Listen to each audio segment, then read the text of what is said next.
طيب ادي بقى الفريب اللي كان قالب الدنيا كلها الفتره اللي فاتت، انما ده بقى تقريبا اغرب مشروب انا شفته في حياتي، مسمينه التعويذه. وكالعاده لو الحاجه طلعت تمام فاحنا هنروح نجرب بقيه منيو الفريب ونختار منه اجمد حاجه، اما بقى لو الحاجه ما عجبتناش فولا كاننا جربنا حاجه.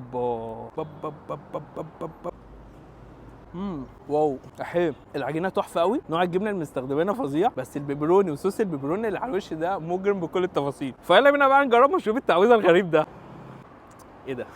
طعمه قوي يعني، هو غريب مش عارف اقول ايه، غريب قوي. بص هو تحسه كوكتيل مش عارف بس جامد، فكده المكان تمام. فيلا بينا بقى نجرب المنيو كله. الاجمد بقى من اللي فات هو فريب بالكوردن بلو، ده صديق الهفتان عباره عن حنان الام موجود في علبه، وده بقى اللي شجعنا ان نخش في اختراع رايق كده من عندهم، وهو الفري برجر سواء لحمه ولا فراخ. وفي النهايه بقى حليت باختراعين اجمد من بعض، قنبله اللوتس ودي فريبايه محشيه مارشميلو عليها صوص لوتس وتوفي على الوش. فالتجربه في العموم كانت محترمه جدا، ويعني الواحد كان نفسه يبقى عايش في القاهره عشان يطلب منهم كل يوم، بما ان بقى عندهم دليفري دلوقتي. وعموما هم موجودين في مدينه نصر، شارع احمد فخر.